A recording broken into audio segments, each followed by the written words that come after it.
Good afternoon, everyone. Welcome, and thank you for joining us at this incredibly important moment for Venezuela and the importance of respecting the will of its people. I'm Jason Marzak, Vice President and Senior Director of the Atlantic Council's Adrian Arch Latin America Center.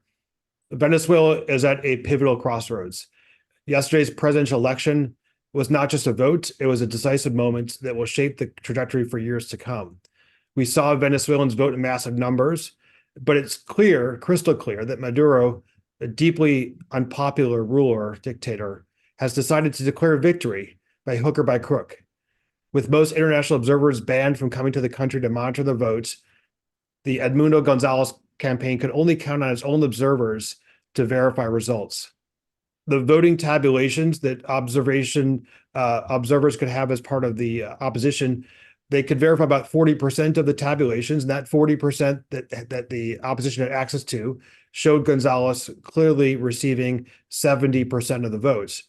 That's a far cry from the 44% of votes that the country's Maduro-controlled National Electoral Council claimed that Gonzalez won.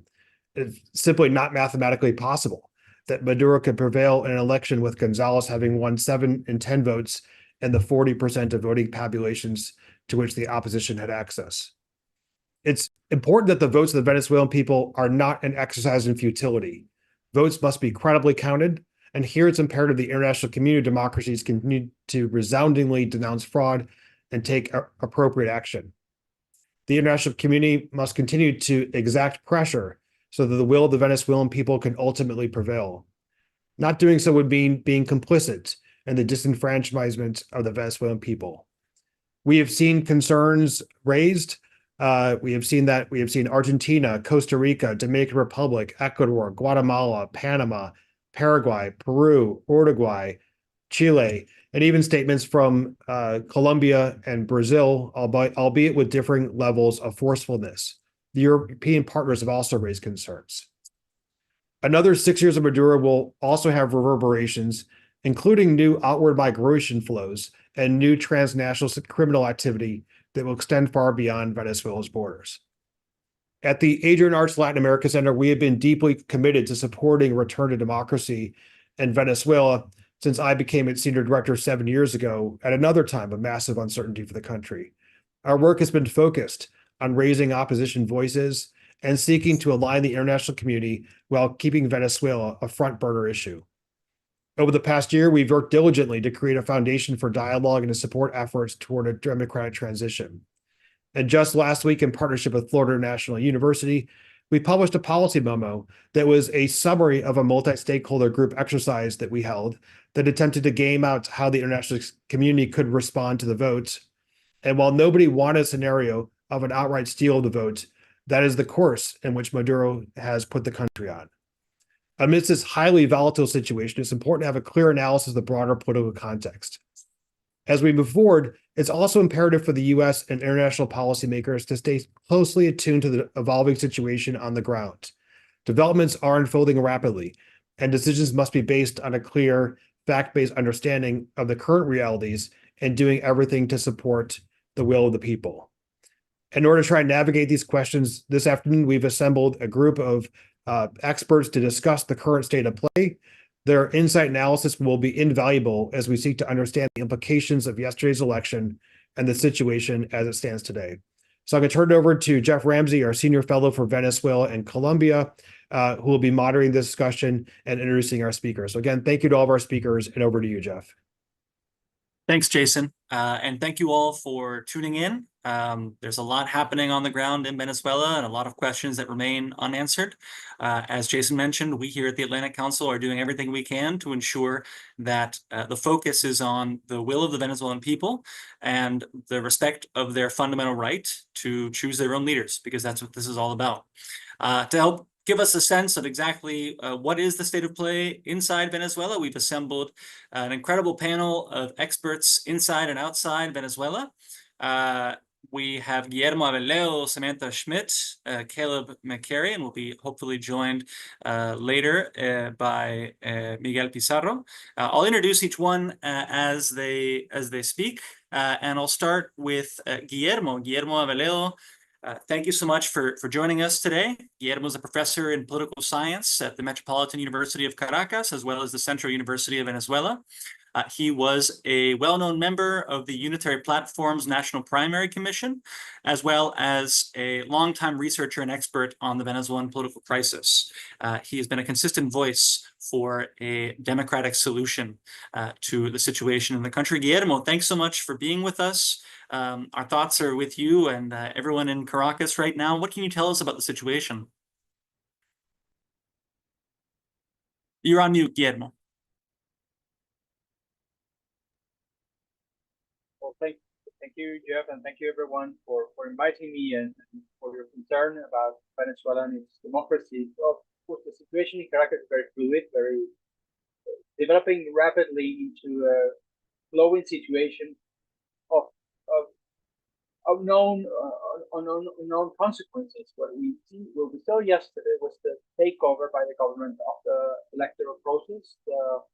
The takeover, the announcement made by the government was not truthful to what happened, in the electoral process. The vote tallies that the opposition registered throughout the day and after the process were not reflected in the official tallies announced by the government. The government has also used data or provided data that is not verifiable and quantifiable. Yeah, well, sorry to interrupt you. Would you mind just lowering your microphone and speaking into it? Sure. They're just provide us with bulk reports and bulk data, only the final percentage points assigned to the candidates, and these percentages do not reflect what has happened in the voting process. They do not reflect the trends in the polling in the last few weeks. They do not reflect the trends in exit polls on the polling day, but more importantly, they do not reflect the trends that we could gather and we could muster quick counts on the actual voting tallies process by the opposition after the process. We've had around 4 in 10 by the end of the evening, and by this time we have around 65-70% of these voting tallies, and we're just processing them. And what we can see is that there's simply no way that these percentages hold up. The percentage that the government has announced hold up. What are we seeing is that they're very rapidly trying to blow out any sort of opposition, any sort of dissent against this result, this announced result. Any backlash against this result is being preemptively repressed. There's been announcements from the Electoral Council, from the Public Prosecutor's Office of persecution against those who announce different results or those who announce different numbers from the government. And moreover, Mr. Maduro himself has announced that he's calling for a dialogue but excluding the formal opposition in Venezuela. So this goes to show that the evidence is stacking up of a massive fraud, and not a fraud in terms of an electronic fraud or fraud within the ballot box, but the fabrication of results, the actual wholesale fabrication of results by the government. There's simply no way this is reflective of the realities on the ground. Thank you for that. I want to turn to that in just a second, but why don't we bring in Samantha Schmidt. Samantha is joining us from Caracas. We're delighted that she's able to join us. She is the Washington Post Bogota bureau chief, covering all of Spanish-speaking South America. She previously reported on gender and family issues for the local desk with a focus on the LGBTQ community. She joined the Post in 2016, and in 2020, she was awarded the National Headliner Award. Also want to encourage everybody joining to tune in to Samantha's reporting and follow her latest piece that she got out very early this morning, looking at the latest events from on the ground. Samantha, what can you tell us about your reporting and the situation as you're seeing it?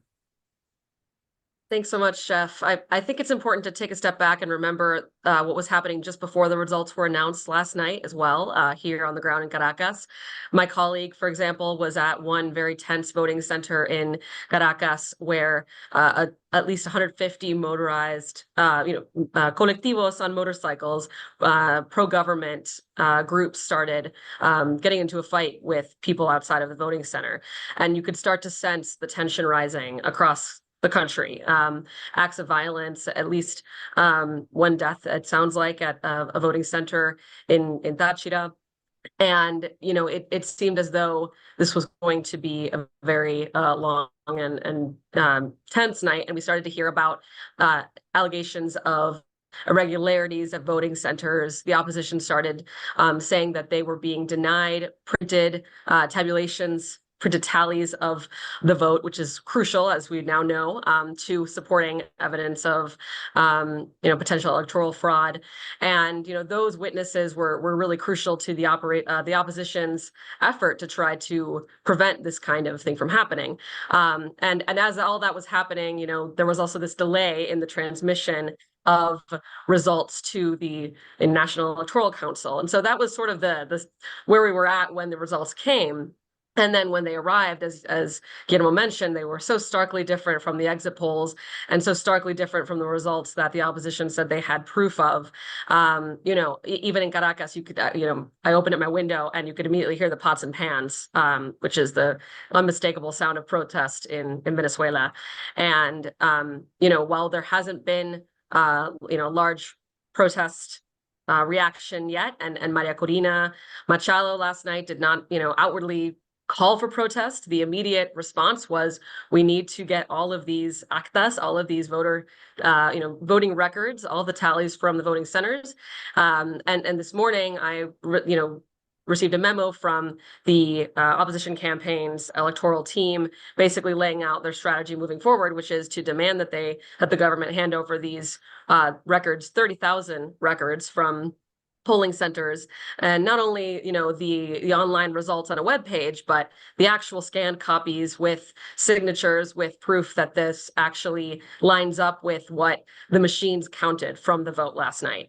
And now we've seen the Carter Center, one of the few independent observation missions here, demand these results as well as as you mentioned, all of the different foreign leaders demanding transparency. So there really is a unified response, even from Maduro's friends in the region, such as Brazil and Colombia, demanding proof and receipts of what was announced last night.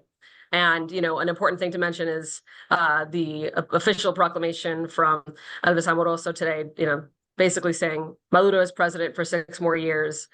This is official. Sort of, it suggests to us that there's no effort that's going to be made to recount, to reconsider this decision. So very fast moving situation, but it's definitely a much more, I think that in previous elections, we've seen, allegations of electoral fraud and of irregularities, but we were talking about differences of a few percentage points, and the differences here, if true, are much, much larger than in the past. So this is sort of bringing Venezuela to a whole new place. Yeah, it really does seem like we're entering into uncharted territory here. I think, as Jason alluded to, many of us that were following the situation were thinking about different scenarios. I don't think many people had a scenario in which the results were just never announced, or just sort of the actual actas, the evidence of the voter tally sheets, just never presented. I think the U.S. response in all of this is going to be absolutely crucial. That's why we're delighted to have with us today also Caleb McCary. Caleb is the Vice President of Policy Engagement at Pax Sapiens. He's a foreign policy specialist. He previously served as counselor to the Chief Executive Officer of the U.S. International Development Finance Corporation, a senior professional staff member to the chairman of the U.S. Senate Committee on Foreign Relations, and as a senior executive service appointee leading U.S. policy towards Cuba. Caleb, I know you've been following Venezuela for years, particularly with a focus on the U.S. response. How do you see the role of the U.S. right now, and what are your views on the current situation? Well, as you know, as we tend to say, sure wish we could be meeting under different circumstances. Um, uh, I I think it's important to review where we are and where we aren't. So I think the other speakers have done this, but what we have witnessed is Elvis Amoroso, the president of the Electoral Council, by himself with no other magistrates last night, or this morning in the wee hours, announcing that President Maduro, after 80% of the votes had been tabulated, had been reelected to 40 something. Um, uh, During the day, we saw exit polls, and the exit polls were tracking 70-30 for the opposition. There was one exit poll that showed Maduro winning. Uh, the international community, including the United States and other countries, obviously are watching this and have, I think, correctly expressed skepticism about the vote count and being accurate.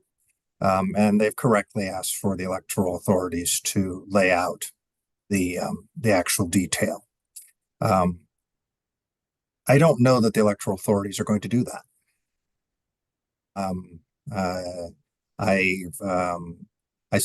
Everyone is waiting to see what happens inside Venezuela at this point. I do think that the opposition has information. They've said, various figures, but they have a substantial number of the tally sheets, which presumably show that was recorded. And I think it's important for that information as whether or not they think it's going to be fruitful or not. I think it's important to go to the electoral authorities with that information. I think it's important if there is a process, and I believe there is a proceso de impugnación to look to do that. I also think it's important for the opposition to make their case. I mean, I know their position is we've been robbed, and we know who did it, and that may be true enough, but I still think it's important for the record to be clear. And to the extent that they can pull together the data that they do have and lay it out for everyone to see, I think that would be important.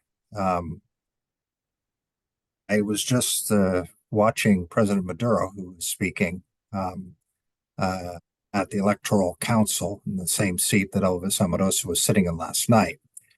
And his remarks, he's still speaking, are very combative. It's couched in very strong rhetoric and walking through the history of the conflict in Venezuela and his cataloging his movement's views of all of the things that have been done against them.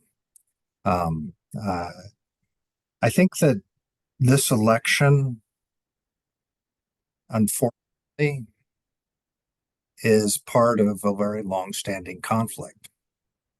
I think that conflict remains unresolved.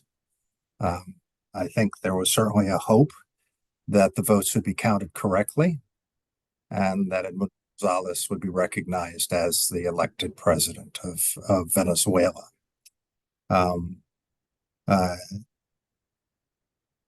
I think that has not happened. I don't know that it's likely to happen given what I'm seeing. I'm not excusing it. I'm just laying it out as I see it. Right.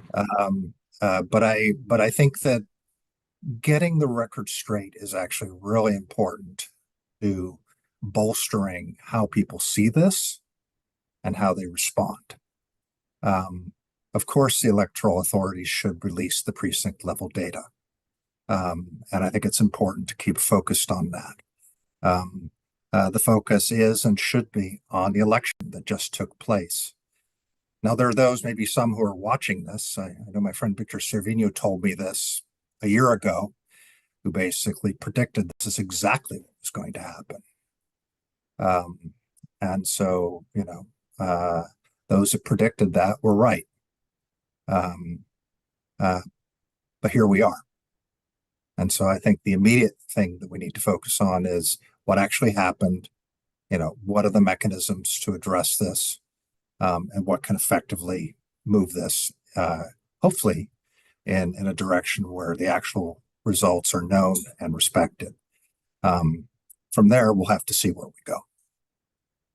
Thank you, Caleb. Yeah, a clear call for focusing on the results, getting a clear shot of what exactly is happening on the ground, and pushing electoral authorities to actually publish the voting center data.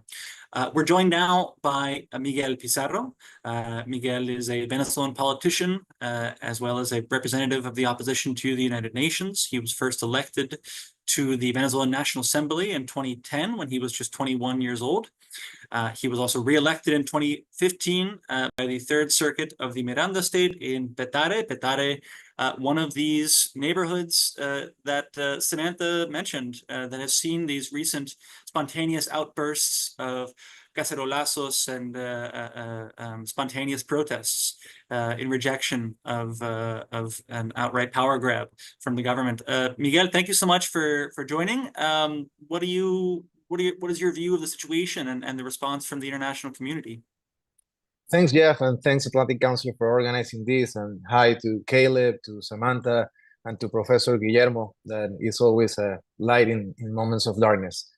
First, I believe that what happened yesterday, it's an historic day for Venezuela. What we saw in the middle of the most repressive wave, in the middle of the worst censorship, in the middle of the worst harassment against activists and members of the Venezuelan opposition, we saw people going massively and peacefully to the voting centers to express their desire for change. And I believe that's the first thing that we need to emphasize. We don't have two Venezuelas. We don't have a country divided by half. This is not a matter of polarization among brothers, among citizens.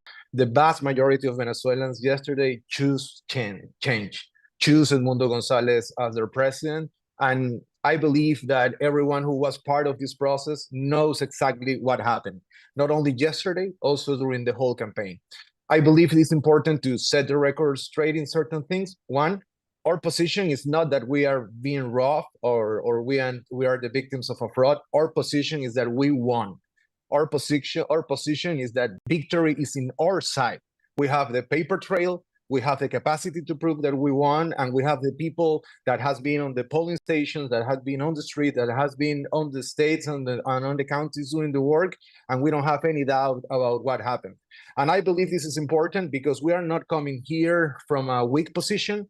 We are not coming here from a close to call election. We are coming here from the victory. We have the political and electoral victory on our side, and that is the first step for anything that happens from now on.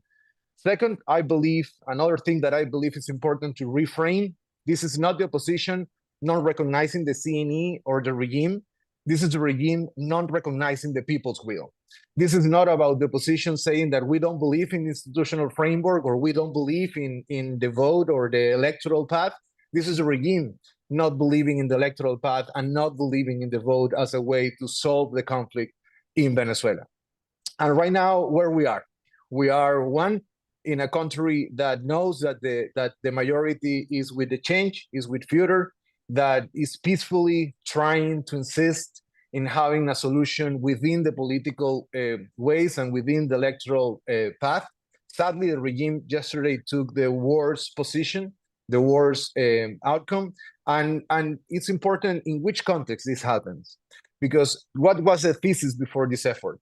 That if everyone engaged, if everyone give the right guarantees, if everyone sends the right message, and we can convene easing sanctions, like making less international pressure, opening diplomatic channels, opening channels of interaction, that was going to lure the regime into a more rational, open way to deal with this.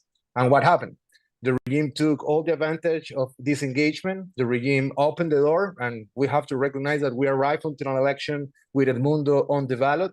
But what the regime did during the campaign was completely the opposite to the Barbados Agreement, was completely the opposite to the spirit of the international community, and was completely the opposite to what they committed themselves that what this election was going to be. So where we move? from here. First, it's important not to normalize what is not normal. It's important not to start opening the discussion about if this is a matter of paper trail and this is a matter of how much you have in your side. This is not a matter of that. This is a matter of a lot of diplomatic and political pressure and engagement. This is a matter of showing to the regime and to everyone on the regime side that there's a different way to do this, that they don't have to close the door for a political solution and to electoral path and take the decisions they are taking. And this is the moment to respect and to recognize what the people is saying with their votes and also on the street.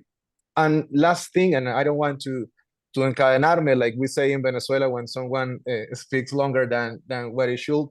This is a moment also to keep the hope and to keep the momentum up in our side. We won. This is not the country that we had years ago. This is not a close to call election. This is not the people right now jumping directly into hopelessness or feeling that they are orphaned. We have unity. We have a coherent leadership that was together yesterday from the beginning to the end. We have a unitarian platform and a coalition that has survived repression and the biggest attempts of division from the regime. And we have a country that has spoken loud and clear. We want a transition. We want a transition in peace. And we want July 28th to be the first step of the rest of our history and not the first step of the next political crisis. And to the international stakeholders, I believe this is a moment to play. If this is a moment to make sure that your statement is going on time, this is a moment to send the right message. This is a moment to call to whoever you can call on the regime side. And also this is the moment to make sure that principles and values stand over any other kind of approach or interest that any country or government can have. Thank you again, Jeff, and I will stop here in case there's any question or doubt. Thanks. Well, I'm glad you mentioned questions because the idea is for this to be a conversation. I want to encourage everybody that's joining us to participate in the conversation, to ask your questions to the panelists via our app. You can submit your questions by going to askac.org. That's askac.org. And we'll take your questions and ask them to the panelists as we receive them. But I want to start us off actually by asking you, Guillermo, to react to a little bit to what Miguel was just saying. What's your perception of the state of the opposition right now? We saw opposition leader Maria Corina Machado and candidate Edmundo Gonzalez give a joint statement in the wee hours of the morning. What should we expect from the opposition in Venezuela? What are your expectations for what we'll see from the opposition in the coming hours and days? You're on mute, Guillermo. Well, thank you, Jeff. What I gather from the reactions and the commentary within the opposition circles and the democratic circles around the country is that unlike any other crisis or like any other event that we've had in the past, there's no current wave of recrimination and accusations that used to befall on us every time some sort of defeat happened. Because not only we have been not defeated, I mean, we're winning. We won a campaign, we won the election, we won the vote. But moreover, there's a clear assessment that the fault of this is not within our organization or our campaign, but rather on the actions of the government. And I think that's the most cohesive and most coherent approach that we've had in many years towards this sort of situation. Moreover, I think there's a lot of good spirits and good graces within the opposition, and we've seen reactions from former adversaries of the current leadership positively reacting towards their own calling, towards Maria Corina Machado's and Edmundo Gonzalez Collins' declaration statements, but also providing their own messages. Governor Rosales, Governor Capriles, Governor Falcon have all been very forthcoming in their own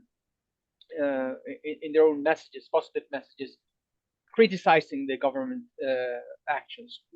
And furthermore, we've had a few of the other opposition candidates actually declaring themselves against the result. We've had Minister Bertucci and Enrique Marquez, former CNE rector Enrique Marquez, who were also opposition candidates, and whatever their own agendas and purposes, they're also calling for the revision of the results. So there's hope, and I think it's a good moment for the opposition in that regard. Thank you. We have a question here about the role of the armed forces. This is from Andrei, who asks, in Romania, the military flipped on Ceausescu and arrested him. What will the ranks of the military do? Not the top generals, but perhaps middle ranks. I'm just curious, Samantha, if we hear any kind of reporting or any sense of how elements inside Chavismo responding to last night's announcement, are you and your colleagues hearing differences inside the government with regard to how to actually move forward with this? Well, I think that's a crucial question, and it's really hard to know. And I think as of when we joined this call, I don't believe Padrino Lopez had spoken yet today. That may have changed, but it seems as though we were hearing little from the armed forces, which I thought was interesting. I mean, it could mean nothing, and I think that everyone was trying to interpret his comments in different ways leading up to the vote. For example, he said that line that everyone kept quoting, that the winner, we will respect the Constitution, the winner of the election should become president, and the loser should go home and rest. And so there were questions about whether he would want to whether he would uphold, whether that should be interpreted as him upholding whatever the CNE says, or how we should interpret it. But I think that's really the key question right now, and especially as the potential for protests increases by the second. I think that the question of whether the armed forces across the country are going to be willing to repress and to clamp down on protesters the way they have in the past. I think it's very hard to know at this point, but we shall probably be finding out in the 24 hours, at least some early indications of that. Yeah, it's a very fluid situation. This is a question for you, Caleb. This is an anonymous question. You mentioned the opposition has data. Would you be able to go into more detail? Sure, happy to. Thank you. So the data, Miguel, you can speak to this, that I understand the opposition has is the tally sheets. I've heard Maria Corina say of 40% of them. I mean, that's the actual vote count as it occurred and was presumably transmitted to the Electoral Council. That's a very important record of, these are official documents. It's not a poll. It's not an exit poll. It's an actual document laying out what happened. And so I think that that's very important. The other information that the opposition has is results of quick counts that were done. And that is a scientifically designed representative sample that lays out what the result should be. And the opposition, I don't know that any of those have been made public. I don't know if they've been given to the Electoral Council, along with to clarify why the discrepancy. I think it's important to go through. I know, Miguel, I heard you, and I understand the voices from the outside are important to keep the pressure on so that they feel the need to address. It's also important internally, I think, to make sure that they're hearing from you, and that you're going to pursue this, and exercise your rights. So I think that's what I was referring to. On the military question, it's opaque to everyone.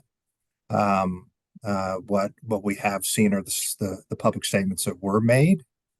We haven't seen any more public statements. at the live address that I just was watching of President Maduro. They were panning in on military officers in their dress uniforms there. So far, the cohesion of the Chavistas seems to be holding. Or at least they want to project that that's the case. And so those are the only comments I'd like to offer on those things. And Miguel, you may have more details. Thank you. I'm going to throw one more at you, Miguel, actually. Yeah, would love to get your thoughts on the actas and the paper trail that you mentioned. But also we have a question here from Rafael Bernal, a reporter with The Hill, who asks, the State Department is treading carefully, asking for the paper trail. Should they take a stronger stance? What's your response to that? Thanks, Jeff. I will start first referring to something that Caleb said. I agree that we not only have the paper trail, we have quick counts, we have exit polls, we have all the monitoring that we did during the elections. I believe, and I'm convinced, I have worked in presidential elections since 2012, and this is the most robust structure that we have built ever, meaning that this is the biggest presence, the human presence that we have had in the country. And I don't believe that we have to be self-indulgent in this. This is not only because the opposition did a great work, this also speaks about the political momentum. People was volunteering and people was organizing themselves because everyone feels that this is the way to create change in Venezuela, and this is the way to express the future they want for the country. About the actas and about the stance that the countries are taking, we understand the international community. We understand the subtle approach and the idea of going step by step and building consensus.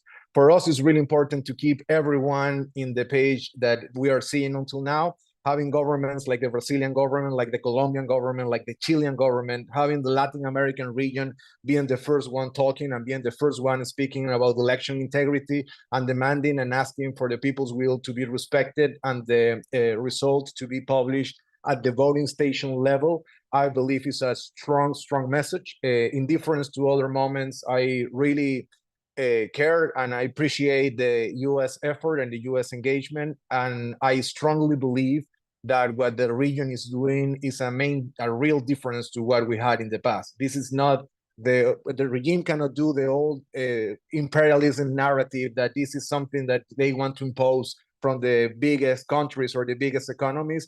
This is the world. This is the left. This is the right. This is the center. This is everyone trying to produce a different reality in Venezuela.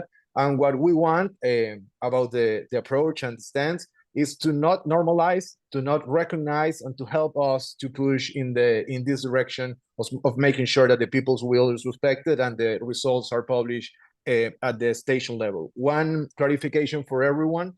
It's all right, not the opposition or the campaigning right. It's the Venezuelan people right to have the results published station by station.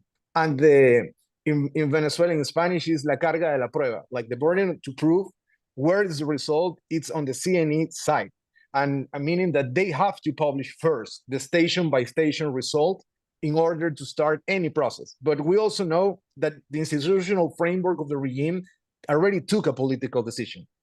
When you see the president of the CNE doing the statement that he did yesterday morning, when you see how he related today to the media, it's clear what the president of the CNE has as a political decision. So thinking that this is only going to have an institutional approach is having like a small view of what we have to do. The institutional part, it's important, of course, because we need to let without any doubt to anyone on earth that we know what happened and we have the proof, but this goes beyond the institutional framework of the regime, and this goes more to the stakeholders in both sides. And one quick message to the army: even when it's opaque and even when it speaks about the democratic spirit of the opposition, that you don't have anyone in the opposition right now that can tell you this is what 3 generals or 2 lieutenants thinks. This is an opposition that is trying to win an election and not to create a coup.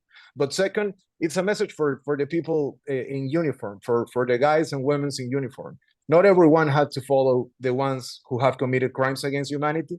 Not everyone has to stain the uniform in that way. And this is an opportunity to pass to the history as heroes. This is an opportunity to respect the people and make a real change in Venezuela. And we still believe there's people within the army that have a different mindset. Thank you. There's a question here from Keith Mines from the U.S. Institute of Peace. I'm wondering, Guillermo, if you can respond to this. He asks, is there a window during which the regime can destroy evidence or spoil the actual machine counts? In other words, can the results be preserved and guarded for recount and validation, or is the clock ticking? Keith also asks about whether there are views on when the democratic forces should take to the streets to reinforce their demands. Guillermo, any thoughts on that? Of course, there's no actual legal time frame in which they can destroy the evidence, because they are beholden to the law and their own rules to store all the data until all the proclamations are set and all the results are established, without any imputing process, without any recall process going on. So they do have to store this data. Of course, they can do away with this arbitrarily.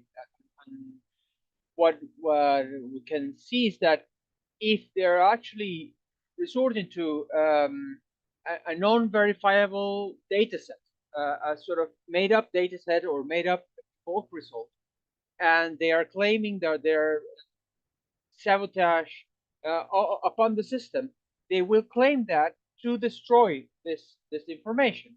And what we have is the only proof, is the only recorded proof of an evidence of the actual voting. So they're sort of shooting themselves in the foot by prolonging and deepening their legitimacy crisis, the basis of their illegitimacy in electoral terms. They set this election in order to legitimize their government. They promoted this election in the last 2 years as a way to establish and set the government into a more status quo and establishment agenda. And what they have actually managed to do is to further their isolation in this regard. I'm not saying they cannot get away with this. What I'm saying is that they just lost their actual purpose for this election by doing this. Yeah, I mean, it really does seem like there's a lot of potential downsides for the government's move, and I think there's a lot of questions to be asked about how much of Chavismo is really interested in signing up for this. That goes back to the questions earlier about potential differences of opinion inside the ruling party and among elites in Venezuela right now. We have a question here about the role of the region. This is a question someone is asking, noting that 9 Latin American governments have called for an emergency OAS meeting. What could these countries hope to achieve?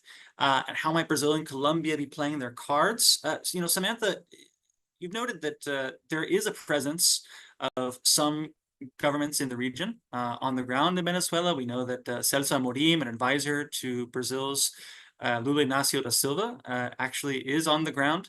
What have we heard from people like Amorim? What have we heard from Venezuela's neighbors? And particularly, what do you see coming from Colombia and Brazil right now?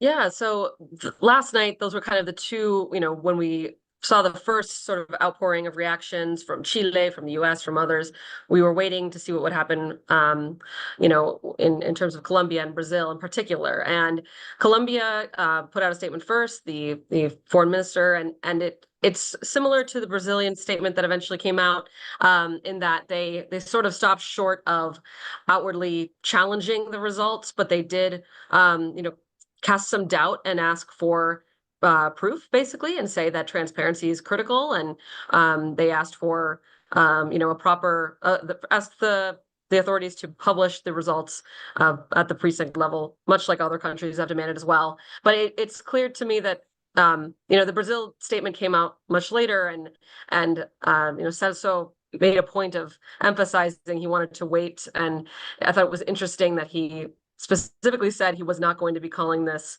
fraud yet. So to me, that indicates there may be more conversations ongoing. And since he's on the ground here, unlike many other, countries that didn't end up sending representatives, he's actually here and he can actually be having conversations, potentially in Caracas. And so I do wonder, I don't know, but I do wonder if this leaves room for further, talks. And I know that throughout this campaign cycle, there's been a lot of focus on Brazil and on Colombia as potential mediators in negotiations. And I know the US has been very eager to have them in leading roles. But given their statements last night, I don't know. And, given the reaction from the government today, I'm a bit skeptical that there's any negotiations happening right now, but I guess that remains to be seen. Thanks. Yeah, lots in the air right now. I want to encourage everybody to ask questions to the panel. They can do so by going to askac.org. You can submit your questions directly to the panel. Feel free to ask people specific questions. You just go to askac.org. Caleb, turning to you, how do you view the role of the region? What is, particularly the role of Colombia and Brazil here? Is there space to be talking about, credible negotiations to advance a democratic opening right now? And is there a role for the region in doing so? And, how does the US respond in all of that? So I think there's definitely a role for the region. And I think it's important for the region to stepped up and made these initial statements. I hate to beat a dead horse, but I think that from inside Venezuela, getting the actual facts of what happened out there will be helpful to that. And I think that there's got to be, a sense of whether there's any room at all to talk. I don't get that sense right now, to be honest. And it may need to sink in for a couple days, but I don't think they should give up. And I think that, they need to continue to be in touch with Edmundo Gonzalez and the leaders of the opposition. And I think they need to be in touch with the government of Venezuela and let them know that they're continue to care to this. And, and certainly should offer their good offices. This is going to sink in, but I think it's important to keep it alive right now diplomatically. And I think that's what you were saying, Miguel, right? And so, yes, the bottom line is yes, I think the region actually has a very important role, and that the United States would be I believe this administration would be very supportive of that. Miguel, would love to get your thoughts on that. I also want to ask you, how do you see the decision made months ago to participate in this election? The opposition was very clear going into this that this was not a free and fair process, that the deck was stacked against it, but they made the decision to participate anyway. How do you view that decision in light of yesterday's developments? And how do you see the value of electoral participation as a strategy? Sure, I will start with that and then go to the region. I'm convinced that this is not only, I will not speak in past, this is the right decision. Right now, I believe, one, there's no doubt that the majority of Venezuelans wants change and wants change in peace, want change through constitutional ways. Second, there's no doubt now where the hardliners, the radicals, the ones, the square-headed, the one who doesn't want a political solution from this situation is not on the unitarian platform, it's not in Maria Corina Machado leadership, it's on the regime side. Third, what we have proved and what we have achieved in reconnection between people and leadership, it's huge. And that is only possible because what has happened during the campaign. I believe that the regime decisions of censorship, harassment, not allowing us to do a normal campaign was turned into a big weak point for them, because that forced Edmundo, Maria Corina to go in cars and go town by town and do the rallies on the top of the SUV and not being able to stay in a normal hotel or take a plane. And that forced to have a different kind of campaign. But in that different kind of campaign, we ignited a national spirit for change and a national movement that I don't believe has any comparison with the past. And to close about my assessment of these decisions, I believe this is a continuum of a lot of things. One, right now, everyone in the position understands negotiation as an important tool. And right now, any negotiation and any kind of engagement starts from respecting the people's will. And from that point on, we can address anything else. Second, everyone understands the importance of the balanced approach of the region. We understand the international community can help, but it's not going to save us. They can support us, but we need the people inside mobilizing and participating in order to produce a political change. And last, about this election, I believe that not only having this clear sense of majority, having a lot of countries that were close to the regime in the past, having people inside of the country that had doubts about the position in the past, that thought that we were going to call to boycotting or abstention, that we were going to call for crazy demonstrations, that we were going to abandon the electoral path, I believe we have proved to all of those actors wrong. And not only proved wrong, we have proved that we are really and absolutely convinced of what we are doing. This is not a tactical decision. This is not a pragmatical change. This is the opposition and the Unitarian platform embracing the electoral path and the organization of the people as a way to fight power and the way to fight against the regime. And last, about the region, that is another thing that is completely different to what we had in the recent past. This is not what someone can summarize as a geopolitical soccer game in which Venezuela is the ball and Venezuelans are part of the game, but just when we are kicked. This is different. We are the main actor of this. This is built around a movement that exists inside of a country, that exists inside of Venezuela and have their own expression and their own leverage. And that is a difference to what we had in the past. And on the region, having Colombia, having Brazil, having Chile, but also having Argentina, having Panama, having Uruguay, speaks that this is not an ideological issue. This is not a matter of right or left. This is not a matter of imperialism or autonomy. This is a matter of democracy or dictatorship. And there's a consensus in the region that Venezuela needs a solution, and that solution starts from respecting the July 28 results. And I also understand the region. What can happen if things doesn't change?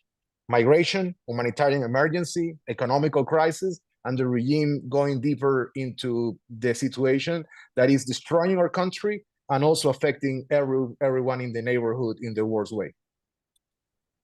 Thank you for that. Sorry, Jeff, a super quick comment. Yeah. I just aligned. What was the most important message of the campaign was the family reunification. And if everyone who was around the election, even myself, my first call yesterday was my mom and my 92 years old grandma calling me from the voting center. And their message was one: we are voting here for you to be back in Venezuela. We're voting today for you to go back to Caracas. And that is the strongest message we can have. And that is the strongest tool that we have right now for what is coming next. Thank you for that. And yeah, I think, everyone's aware of the huge weight of the Venezuelan diaspora right now, 8 million people who fled the country. And, obviously these people are watching the situation back home and, have the same doubts as many of us. In the time that's left, I just, we're coming up to a close here, but I do want to ask each speaker, if you can, what are you going to be following? There's a lot in the air. There's a lot of uncertainty. What are the key variables, one or two, that you'll be following to get a sense of what might be happening behind the scenes and what we can expect in the coming days? Guillermo, why don't you start us off? Sure. I'd love to see the grassroots movements developments, especially in communities which were not historically in the opposition side. These protests are very telling of what's going on in the country. Samantha, what are you going to be following? I agree. I will be on the ground following protests. We're already getting, during this call, more notifications of protests that are growing including in neighborhoods that were previously sort of the base of Chavismo. And I think also how the military responds to those protests, and if there's as much repression as in the past, how the military speaks about this moving forward, and continuing to see the international response, and whether the U.S. wants to, leave the door open to more dialogue, and or if they're going to try to respond with sanctions, with other pressure, sort of which direction this goes in, and especially given the political situation in the U.S., I think that'll be very interesting. Absolutely. Caleb? Well, at Pax Sapiens, our bottom line is that we want the Venezuelan people. And Miguel, your statement about your mom and your grandma is very, very touching, actually, and very true. Rings very true with me. That they should have a peaceful and democratic path forward. They thought they had one yesterday. Obviously, the best way forward for them is for the results of the actual results of the election to be known and respected, and for all of the parties to understand that, and then to act in the best interest of the Venezuelan people to move this forward. That's going to take some hard decisions and some negotiations. But I really think the Venezuelan people are up to that, and that's what they would really like to see. Clearly, we'll be keeping our fingers crossed. Miguel, last word. Yeah, instead of following, because I am more on the actor side than on the analyst side, what I will be pushing and doing, keeping the morale high, insisting and respecting the people's will, and briefing everyone who needs an explanation about what just happened and needs to understand Venezuela. This is different. People is feeling different, and we need to keep insisting because our future depends on this. And this is an existential fight for everyone. So let's keep the fight and let's keep the morale high. Thank you. And I want to thank everybody for tuning in to this conversation. This will be recorded and put up on our website. You can view it at atlanticcouncil.org. I also want to encourage everyone to follow along, follow our work at the Atlantic Council. We have some reactions to yesterday's news up on our website. Again, you can see it at atlanticcouncil.org. At the Latin America Center, the Adrian Arch Latin America Center, we are going to continue to do everything we can to try to advance a democratic opening and to try to encourage multilateral coordination in favor of the restoration of Venezuela's democratic institutions. So stay tuned. Thank you all. Thank you, Guillermo, Samantha, Caleb, and Miguel. Those of you in Caracas, I hope you'll stay safe. Our thoughts are with you, and we will stay tuned.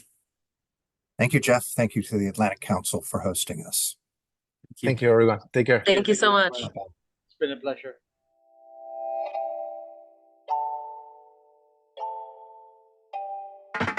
Quiero que aunque norte y sur sean distintos, lleven un mismo latido en el ritmo, como quien comparte el mismo apellido, porque al fin y al cabo somos latinos. Quiero que la unión